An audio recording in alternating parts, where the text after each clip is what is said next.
Muy bien, chicos, ¿cómo están? ¿Todavía con energía? Hasta las 10 de la noche nos vamos. No, ya nomás un par de charlitas más y listo.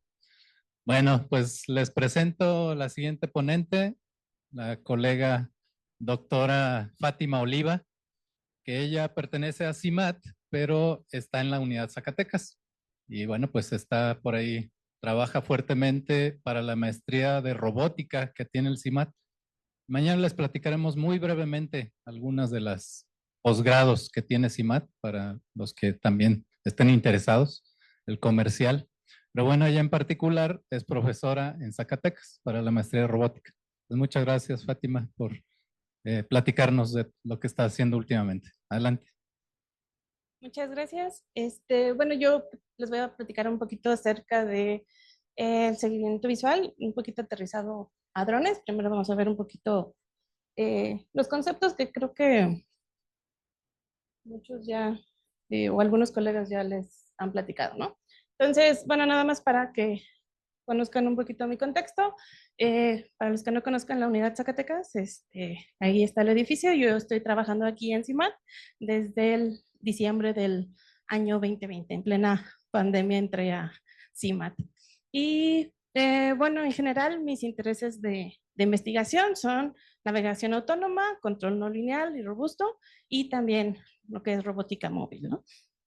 Entonces, eh, pues primero vamos a ver una pequeña introducción, modelo de cámara y cómo esta parte del modelo de cámara se aterriza un poquito a lo que son aplicaciones y lo que esperamos de la información visual, ¿no? Igual una introducción a los esquemas de control servovisual, las problemáticas y un par de ejemplos de aplicación, ya sea basado en imagen o basado en posición. Uh, Ok, entonces, rapidito, nada más el control servovisual, pues es, al final de cuentas, que el robot tenga cierta percepción del ambiente y que a partir de la información que percibe en la imagen pueda ejecutar ciertos comandos o ciertos movimientos, ¿no? Aquí en el video se ve que en este caso un dron, detecta la información dónde está su siguiente target y empieza a moverse en consecuencia, ¿no? Ese es un ejemplo de muchas aplicaciones. En este caso, eh, pues la información tiene que ser bastante rápida, ¿sí? Y pues cada vez que se pasa una puerta, pues se necesita la actualización, ¿no? ¿Por qué es importante el control servovisual? Pues simplemente porque no en todos los ambientes vamos a tener información, por ejemplo, del GPS, no vamos a tener información de algún otro sensor, ¿sí? Y generalmente para detectar ciertas, ¿cómo se llama? Configuraciones o algo de interés, la información visual es bastante importante, ¿no? Entonces, primero vamos a ver un poquito, creo que ya muchos conocen el modelo de la cámara. Para los que no, pues básicamente es un modelo proyectivo. Vamos a pasar de un espacio de información de 3D a un espacio en un plano, ¿no? Y entonces el detalle es, pues sí puedo captar mucha información de mi entorno 3D, pero al final de cuentas estoy reduciendo la información de un espacio de 3 dimensiones a 2 dimensiones y lo que va a pasar es que por ahí puede haber pérdida de información, que todo lo conocemos con lo que es la profundidad, ¿no? Yo puedo detectar lo que yo quiera, pero no sé con una sola cámara exactamente a qué distancia va a estar de esta, ¿no? Si yo conozco información del objeto, por ejemplo, qué tan grande es, pues a lo mejor puedo hacer una estimación de esa profundidad, ¿no? Pero mientras yo no la tenga, pues voy a perder ahí un poquito de esa información. Entonces, este es el modelo ideal, ¿no? Eh, Sin embargo, pues las cámaras no funcionan así, ¿sí? Las cámaras que van a tener, pues van a tener cuantización, ¿sale? O sea, no vamos a tener una señal continua, simplemente va a ser una señal discreta en el espacio, ¿sí? Que me va a decir qué tanta intensidad va a haber, ya sea monocromática o a color en cada uno de los canales, ¿no? Entonces, lo que va a pasar es que yo voy a tener eh, cierto ruido, llamémoslo así, cierto error en realmente dónde está un punto de mi objeto de interés, ¿sí? Por esa cuantización. Entre mayor resolución tenga mi imagen, pues obviamente ese ruido se va a reducir, ¿sí? Pero si mi resolución de mi cámara es muy chiquita, esa información puedo yo decir que tiene un poquito más de ruido o puede llegar a tener más ruido, ¿no? ¿Qué otras cosas tenemos? Pues ya la aplicación del lente. Vamos a tener lo que llamamos distorsiones o aberraciones. Entonces, ¿cómo necesitamos un lente para poder mejorar la percepción de todo mi entorno? Pues este no es perfecto. Y entonces, ¿qué voy a tener? Pues voy a pasar de un espacio bonito a un espacio deformado, ¿no? Ya sea que se hagan ese tipo de deformaciones, ya sea de barril o de cojín, ¿no? Si yo hago una calibración adecuada de mi imagen, pues obviamente esa aberración se va a reducir, ¿sí?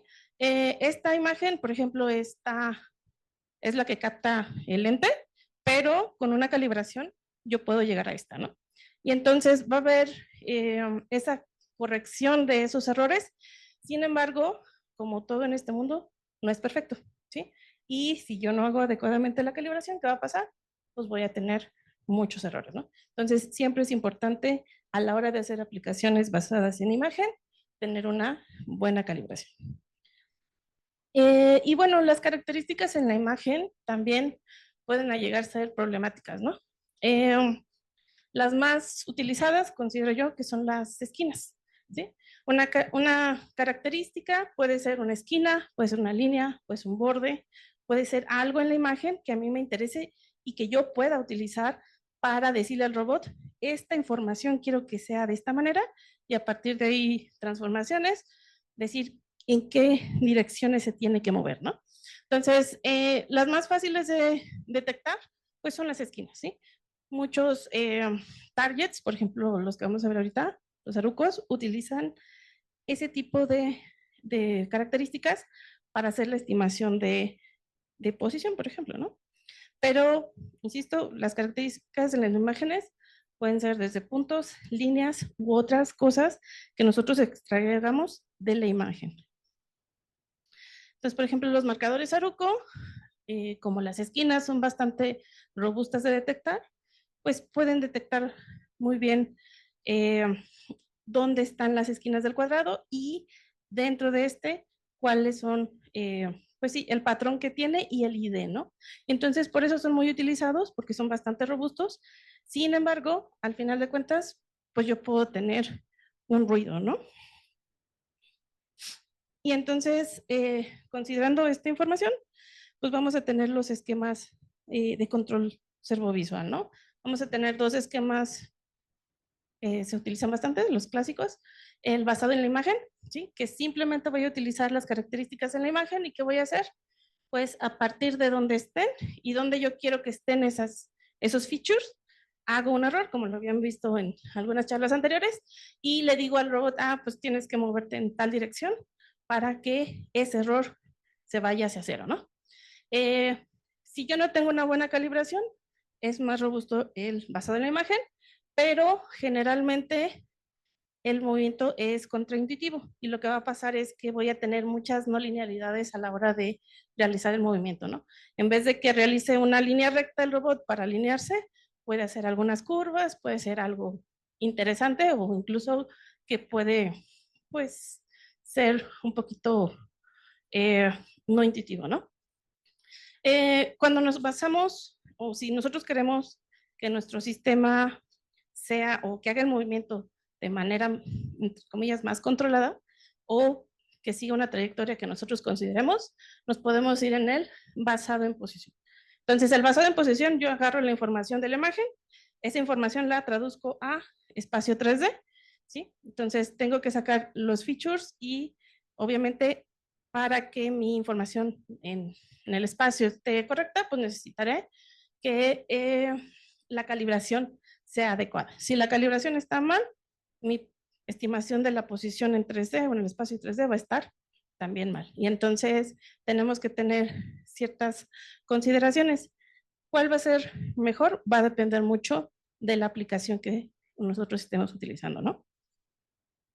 Entonces, el basado en imagen, por ejemplo, vamos a tener el clásico del libro, Entonces, vamos a tener la extracción de los puntos característicos o las características en la imagen y retroalimentamos y le va a dar la información.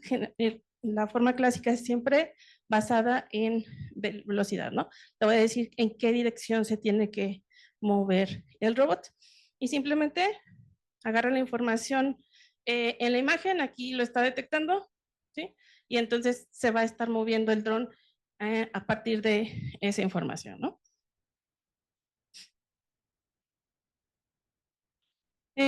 Y para utilizar eso, pues vamos a necesitar la matriz de interacción. ¿Ya todos conocen la matriz de interacción? Sí, no. Ok. Sí, ok. Va. Entonces, la matriz de interacción, ¿sí? Si yo tengo mi cámara, ¿sí? La cámara está viendo aquel punto y se mueve, o como yo muevo la cámara, en la imagen va a haber un movimiento asociado obviamente a ese punto que yo estoy viendo, ¿no? Entonces, la matriz de interacción va a mapear, entre comillas, o va a cambiar el espacio, ¿sí? De entre el espacio imagen, ¿sí? A un espacio de velocidades, ¿sí? Y entonces, si yo muevo así la imagen o la cámara, pues obviamente va a haber por ahí cierta repercusión, ¿sí? En cómo se está moviendo el feature en el espacio imagen. Y entonces, si yo ya sé que me quiero mover en cierta dirección, la matriz de interacción me va a decir en qué dirección se tiene que mover el robot para que ese movimiento se exprese en el espacio imagen, ¿sí? Y entonces, a partir de eso, yo puedo decirle, ¿sabes qué? Robot, muévete en esta dirección, ¿no? Entonces, pues vamos a tener los errores que hace rato también les estaban platicando. Voy a tener aquí simplemente el error de los features que yo veo en la imagen, ¿sí? Contra los que yo quiero, ¿sí? La matriz de interacción va a mapear esa información, ¿sí? Cómo se mueve la cámara me va a indicar cómo se movería en el espacio imagen, ¿no? Y a partir de eso, pues hacemos un control visual basado en la imagen y con esta información yo puedo tener ahí una bonita envolvente exponencial para que el sistema converja, ¿no? Pasar de la posición deseada a, originalmente estos son los features, esta sería la cámara, ¿sí? ¿Cómo lo ve la cámara?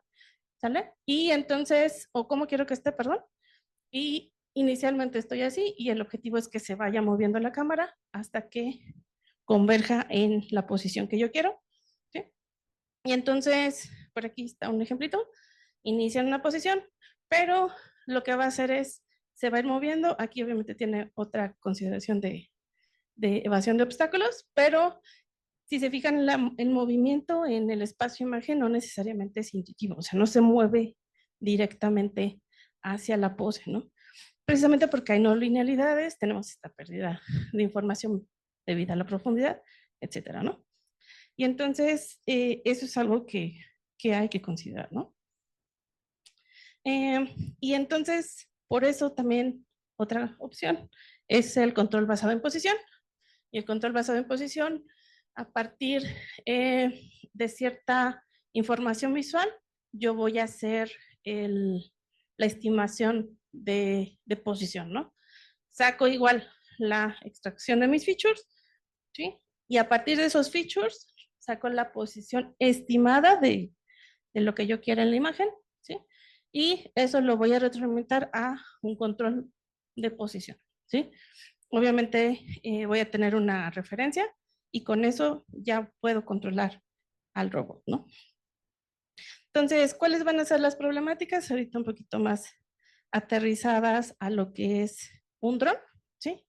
Pues simplemente lo que siempre va a haber en cualquier sistema, retardos que pueden afectar el desempeño o la estabilidad del sistema. ¿Sí? Los ruidos en la imagen, pérdidas de detección si el sistema no alcanza a compensar el movimiento y se puede perder en la imagen. Oclusiones que algo me impida o que algún objeto haga alguna oclusión de los features que yo quiero o que yo estoy interesada. Y también puede haber singularidades en la matriz de interacción. Es decir, yo ya no puedo hacer el movimiento que me pide porque pues simplemente no está definido ese movimiento. También que pues el campo de vista de una cámara pues va a estar limitado, si se sale de la imagen pues ya no puedo, y que la dinámica de los drones pues es subactuada, ¿no? Entonces, en el caso de la dinámica subactuada de los drones, pues nosotros vamos a tener un sistema que se mueve en el espacio 3D. Son 6 grados de libertad, es una partícula que se mueve en el espacio, pero ¿qué va a pasar? Solamente tengo 4 grados de actuación, ¿sí? Puedo mover el dron como me venga en gana, en roll pitch yo, y lo puedo subir y bajar, pero desplazamiento lateral directamente no se puede, ¿sí?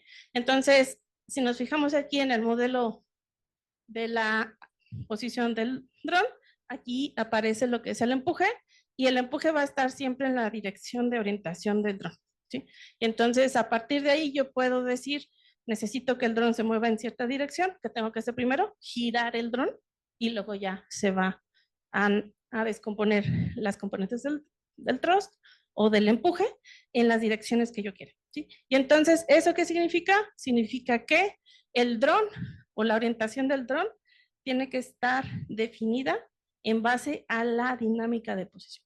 Si yo quiero que se mueva en una dirección, necesito que la orientación tenga ciertos valores, ¿no? Y entonces aquí, en este contexto, nosotros podemos incluir aquí lo que le llamamos un control virtual. El control virtual lo voy a definir de esta manera, que va a ser un thrust deseado con una orientación deseada. Y eso me va a indicar, a partir del control de posición, qué dirección de orientación necesito para que la posición converja. ¿Qué otras problemáticas voy a tener? Pues en este caso, si estamos considerando que el dron tiene una cámara que está viendo hacia abajo, pues va a haber lo que llamamos movimiento aparente, ¿sí? El dron no se mueve, imagínense que el dron está estático. Imagínense que mi target que yo quiero ver está en el piso, ¿sí? Y lo que va a pasar aquí es, el dron tiene que girar para acercarse hacia el target.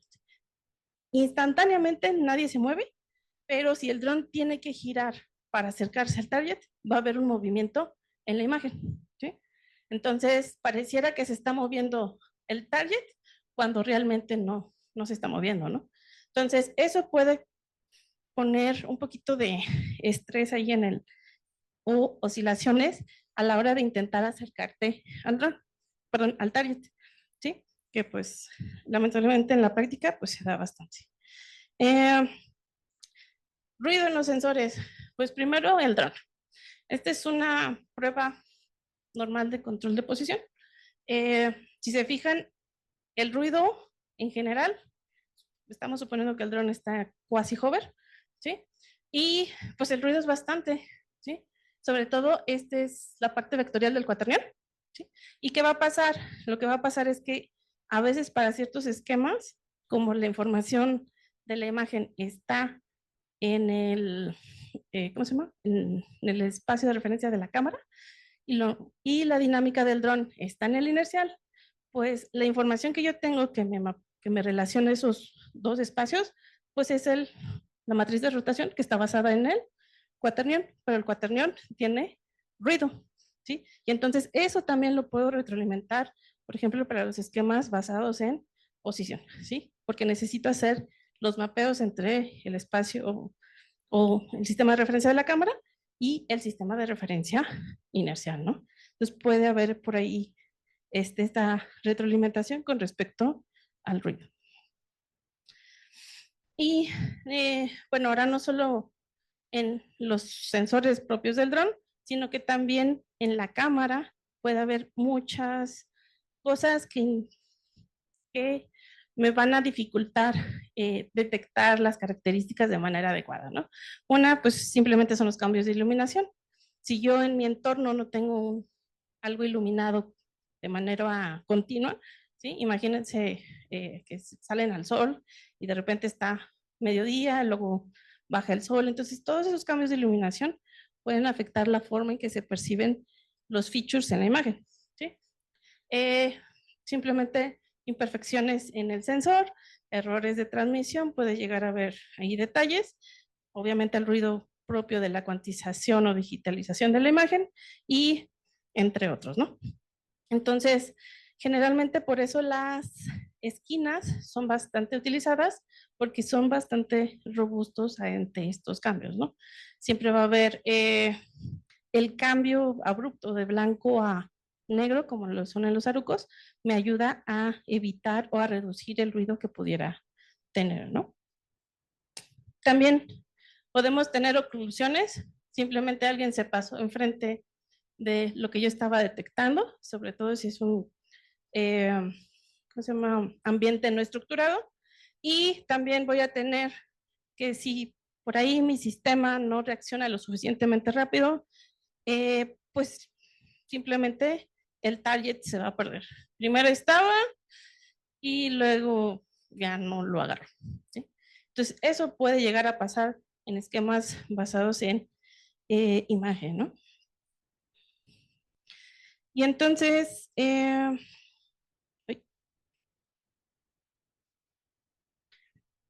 también vamos a tener lo que son retardos, sobre todo por este procesamiento de la información visual. La información visual es bastante costosa computacionalmente hablando, ¿no?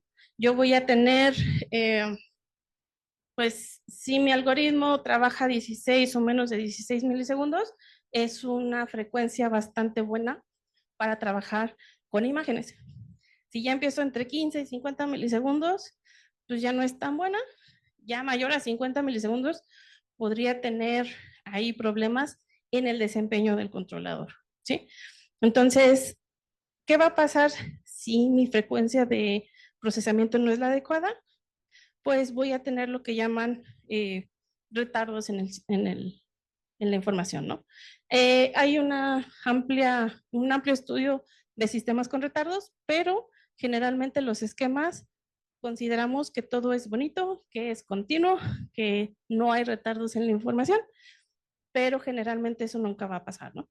Entonces, si yo tengo retardos en la información que yo estoy retroalimentando al control, lo que va a pasar es que voy a tener oscilaciones y probables inestabilidad, ¿no? Aquí un ejemplito muy chiquito de un sistema lineal, sistema de segundo orden, con simplemente retro de estado, llamémoslo así, con lo único que cambia, las ganancias son las mismas, es uno, lo único que va a cambiar en el sistema es cuánto tiempo se está retrasando la señal para retroalimentar. Cuando tengo aquí punto un segundos, punto 0,1 segundos, perdón, 10 milisegundos, pues el sistema tiene una bonita envolvente exponencial, ¿sí? Y converge. Conforme yo me voy o voy incrementando el retardo, aquí tengo punto 1 segundos, si se fijan, empieza a oscilar más. ¿Sí? Aquí se ve en este, aquí entre el segundo 3 y 4, se ve que empieza a oscilar más. ¿Sí? Y si se retarda todavía más, oscila mucho más. ¿Sí? Ya pasamos a oscilación y cuando ya me retrasé mucho, ¿qué va a pasar? Va a empezar a diverger el sistema. ¿Sí? No cambié el modelo, no cambié nada más que el retardo. Las ganancias son las mismas. ¿Sí? Y si yo hago ese pequeño retardo, ¿qué es lo que tengo que hacer para que mi sistema converja o sea más estable? Pues tengo que reducir las ganancias en el sistema. ¿Sí? ¿Qué va a pasar entonces? Mi controlador responde mucho más lento y por lo tanto el desempeño del controlador pues y de todo el sistema en conjunto pues va a ser menor, ¿no?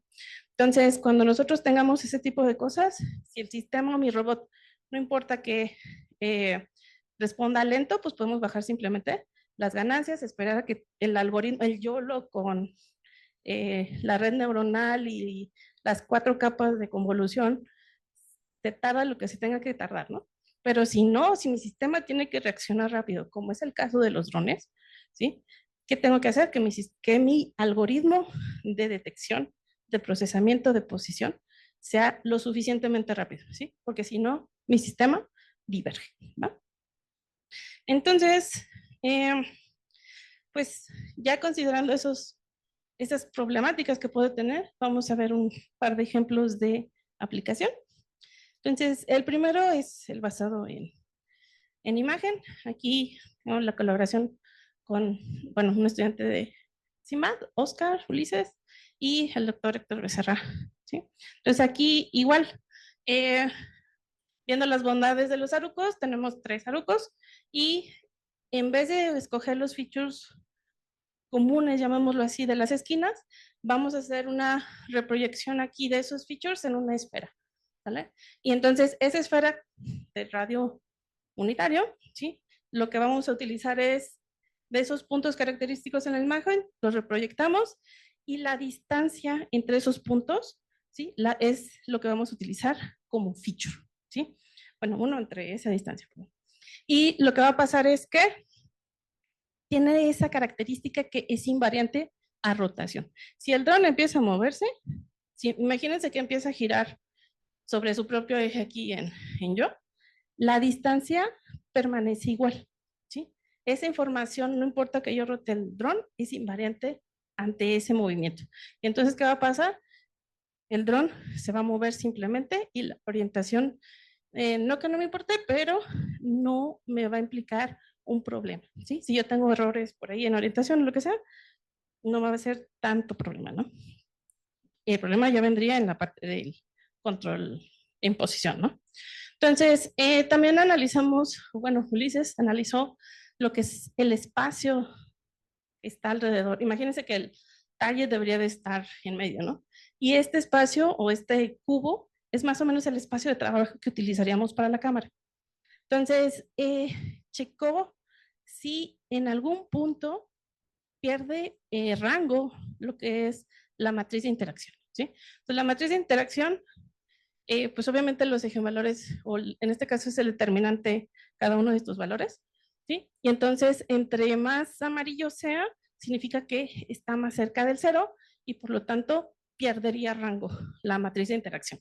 Entonces, como la mayoría del espacio es morado, que es el valor máximo que tenemos, ¿qué va a pasar? Pues puedo yo trabajar en ese espacio de configuración, debido a que este feature, en algunos otros trabajos vimos que para ciertos valores alrededor del espacio de configuración puede perder rango la matriz de interacción. Entonces, ¿qué hacemos?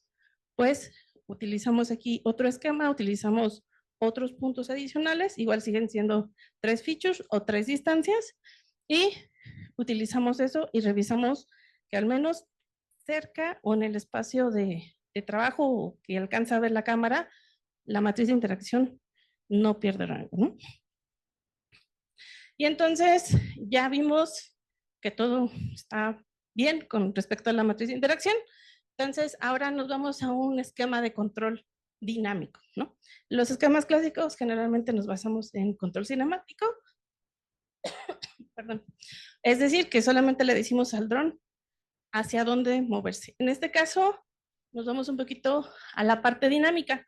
Si nosotros ya tenemos un esquema de control virtual, donde nosotros le podemos decir qué fuerza puede entrar en el dron y cómo lo podemos mover independientemente de los features, ¿sí? Acuérdense que los features que tenemos son invariantes a orientación, entonces nosotros podemos mover el dron como nosotros queramos, ¿no?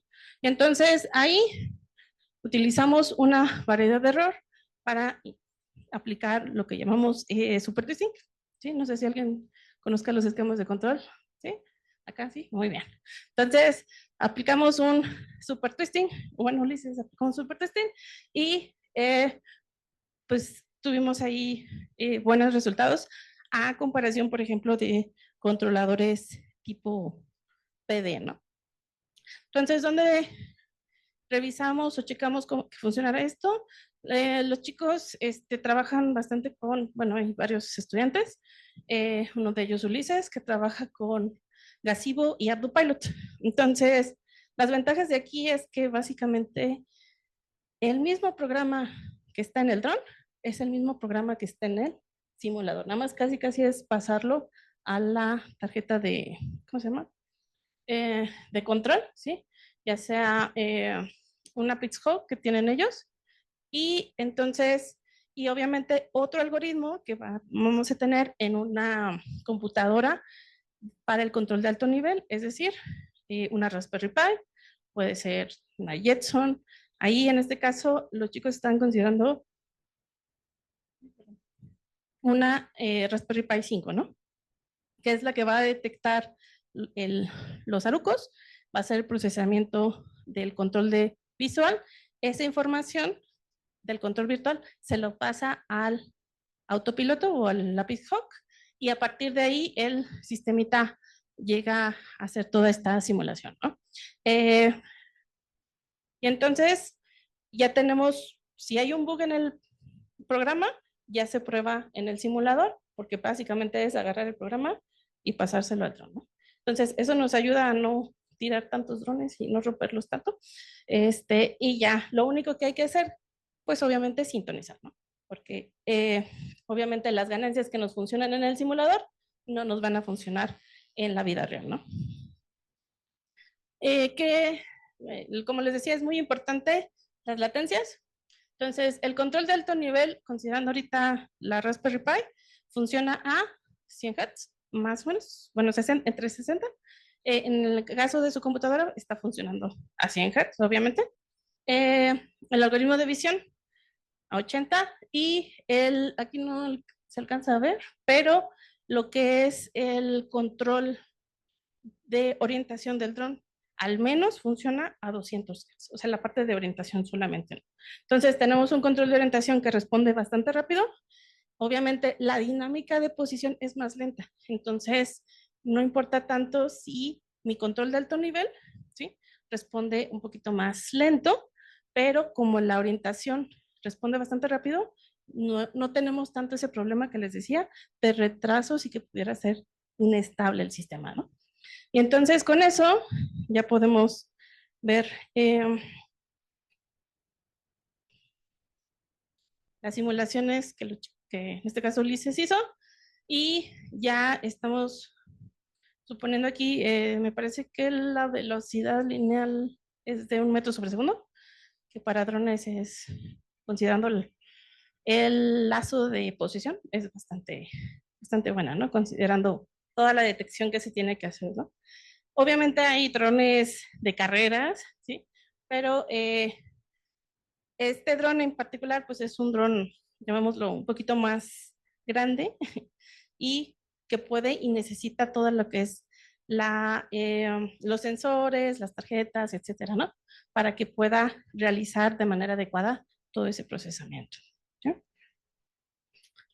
Y pues bueno, bueno, aquí se me pasó también está, para que se vea, al final de cuentas el seguimiento es en, básicamente en X y en Y, se mantiene la altura del dron y entonces aquí se ve más o menos que prácticamente está el dron arriba del target, ¿no?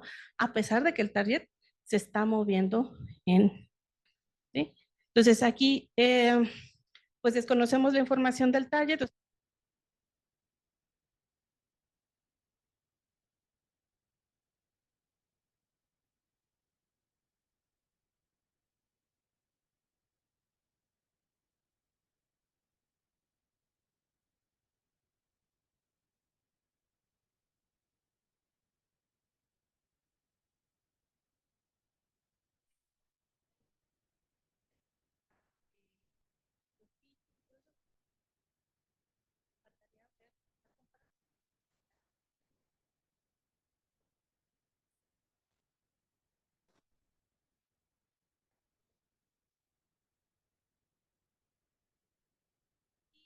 Bueno,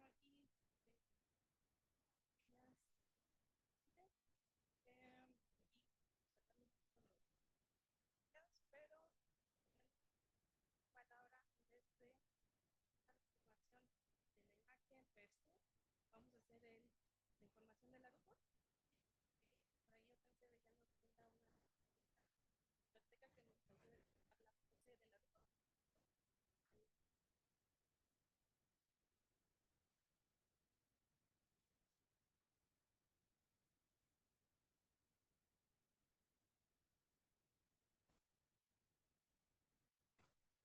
Ok, perfecto. Ok. Eh, entonces ya a partir de la información de la pose del aeropuerto,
sistema de Ulises, Python, Massive, todo lo que sea necesario se puede replicar.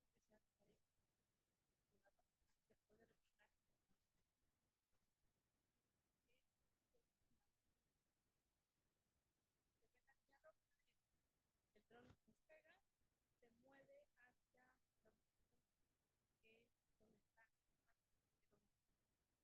que yo quiero llegar y finalmente empieza. Entonces, lo que voy a tener es un sistema de entonces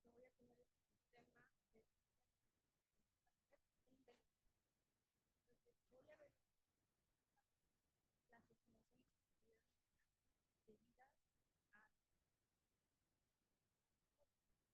entonces sí voy a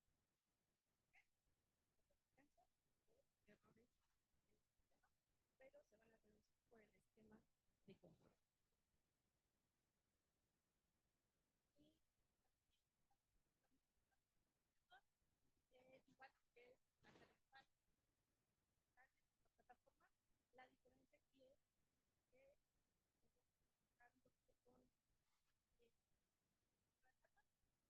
un poquito con como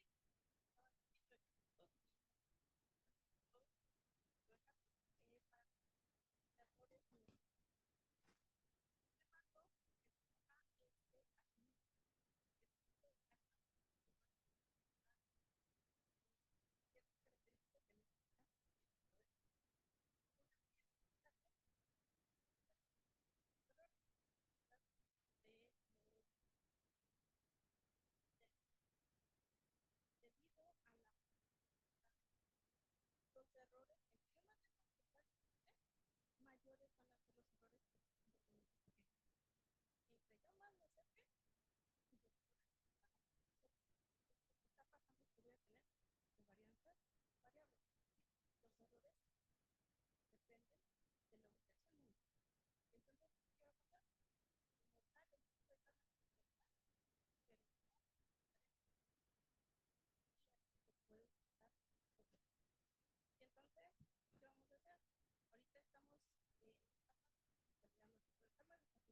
Gracias, Fátima.